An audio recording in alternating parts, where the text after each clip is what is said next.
Executive functions are important mental skills that are vital to learning.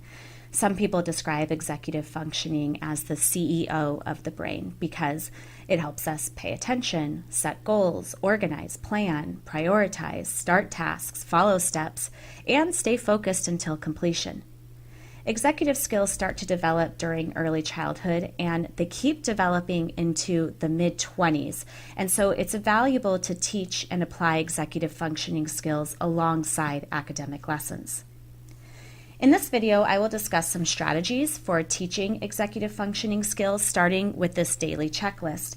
And seeing as how many students with executive functioning issues often struggle with organization, planning, and staying on task, this checklist offers a daily reminder of the critical tasks to be completed.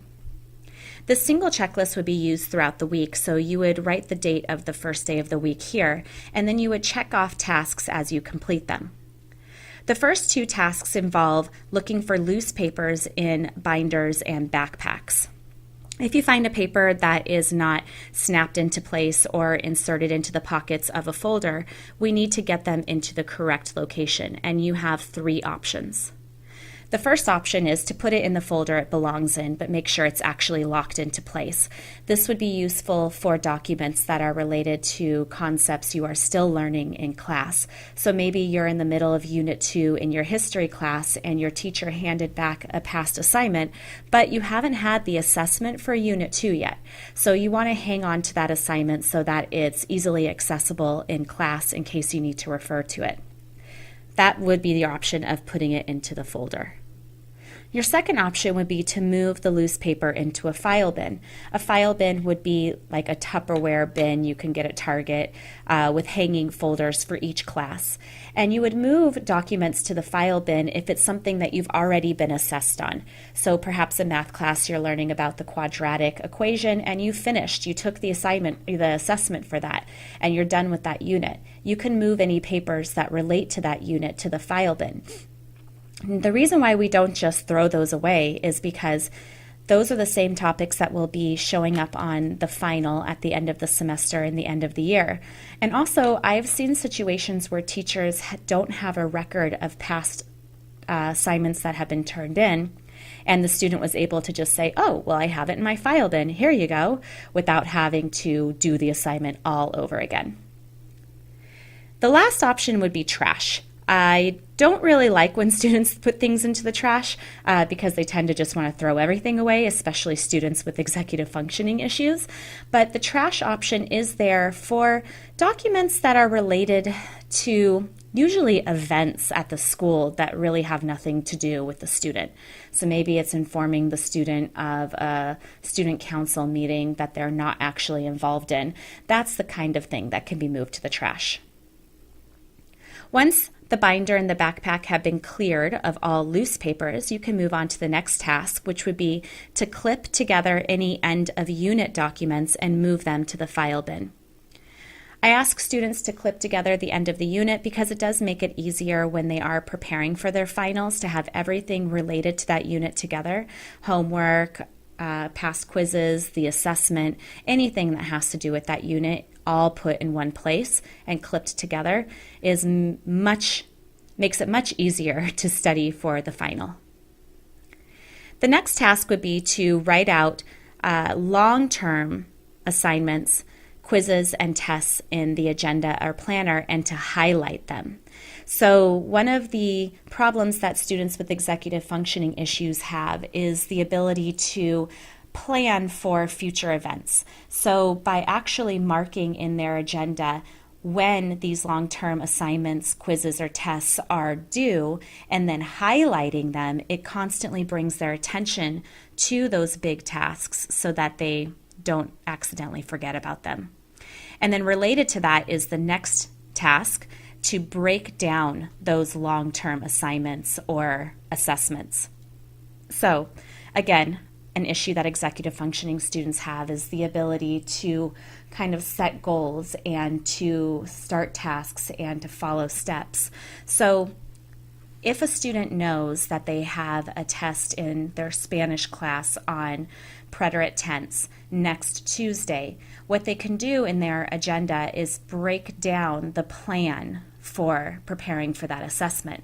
So if today is Wednesday, they can write, for homework, I will study vocabulary. On Thursday, I will study my past quizzes. On Friday, I will look over the practice work that's offered in the online textbook. So they're actually breaking down their preparation for the assessment into daily tasks and writing those in their agenda. The next part on the checklist involves the homework done that is due for today. And that's something I'll go into more detail with my next PDF, which is about the 15-minute increment daily planner. So once the student has all of the big things out of the way, let's look at what the student needs to do for today. And by the way, with executive functioning skills, it is very important that students have everything in one location. So I would suggest to the parent to print out this checklist so that the student has it for the week and to keep it in one location right near where their file bin is with all of their past papers, right near their agenda where they're writing down these tasks, and also have some copies of this next paper I'm going to go over for them to fill in for each day. So this is what I mean when I say this 15-minute increment planner. So we would write down whatever the date is. Let's say it's April 27, 2019. And then we would list out all of the homework that we have. So maybe I have math, page 17, number 1 through 20. And then maybe I have history, and I need to read pages 25 through 32. Let's see. Maybe I also have in physics class, I need to study for the quiz tomorrow. Whatever it is. Sorry, my writing's a little sloppy. I'm trying to go quickly. Once the student has written down whatever their homework is, then they're going to estimate how long it takes for each one. So math page 17, 20 problems, I think that's going to take me about 50 minutes. Now the history reading isn't so bad, I just need to read and annotate, so that'll probably take me about 45. And for the physics studying for the quiz, this is actually a concept I'm struggling with, so I'm going to say it's going to take me an hour and a half. You can write it as 1.5, although it is labeled as minutes, so let's go ahead and stay consistent and just write 90 if I can write it. There we go. One of the problems that students with executive functioning skills have is having a spatial awareness of time. So understanding that, yes, I have these tasks, but then considering how long is it going to take me for each one, and then how do I prioritize them in the time frame that I have available. Looking at my homework assignments, I would then ask the student to prioritize them, to put them in order of 1, 2, and 3 of how they will be completed. How a student ranks these isn't as important as the process of ranking them. It's important that the student gets into the habit of learning how to prioritize. So maybe the student wants to do the easier homework first and save the harder for last, or maybe the student really dislikes physics class and just wants to get that out of the way. Whatever it is, it doesn't matter, so we would just go ahead and prioritize. Let's say I want to do math first, physics second, history third. Now that we've listed out the homework, estimated how long it would take, and prioritized them, we're going to break up our day into 15-minute increments and fill out this chart with what we're going to do. I have this chart starting at 3:30 and ending at 9:45. I am aware that a lot of students have sports or after-school activities, and so that would perhaps change this. So maybe from 3:30 until 5, I'm in robotics class. So I would just kind of go like this. Okay, fine. Then I come home and I want to eat for about a half an hour, and then I'll start my homework. So at 5:45, the first thing that I said that I wanted to do was my math homework, and I estimated it would take 50 minutes. This is broken up into 15-minute increments, so I'm just going to go ahead and give my math homework a full hour. So this is my math homework, is going to take me from here to here. This is allowing students with executive functioning issues to really have a visual of what their timeline is going to look like by filling in the chart this way. The second thing I prioritized was my physics, and I said that's going to take about an hour and a half. So if I finish my math at 6:30, now I'm going to go all the way to 8 with my physics. That's a long time, and now the student is starting to realize, oh my gosh, I'm not going to get a break till 8. I don't really like that so much, so I'm actually going to change the plan a little bit. I'm going to do 1 hour of physics. So that fills in 4 boxes. Then I'm going to take a break. I'm going to take this break to just look at Facebook for a while. All right, so we're going to look at Facebook or Instagram or Twitter or whatever your fancy is. And then I'm going to go ahead and finish my physics. By also adding in their breaks into this 15-minute increment, it allows them to set a reminder and not just kind of lose track of time, and now it's all of a sudden 10 p.m. and they've gotten nothing done. It reminds them, okay, I have a 15-minute break, but then I still have 30 minutes of physics. Let's say at 8:30 my favorite show is coming on, so I'm going to watch TV for 30 minutes. And then I'm going to go ahead and finish my history, which I estimated would take 45 minutes, so that's going to take up 3 for history. And then for 9:45, I'm just going to go ahead and maybe now I'll catch up on my Instagram. And then I'm going to go to bed. Now, obviously, this is not fully set in stone. There can be some flexibility. Let's say, for instance, the student estimated 50 minutes for math and allotted a full 60 minutes for math.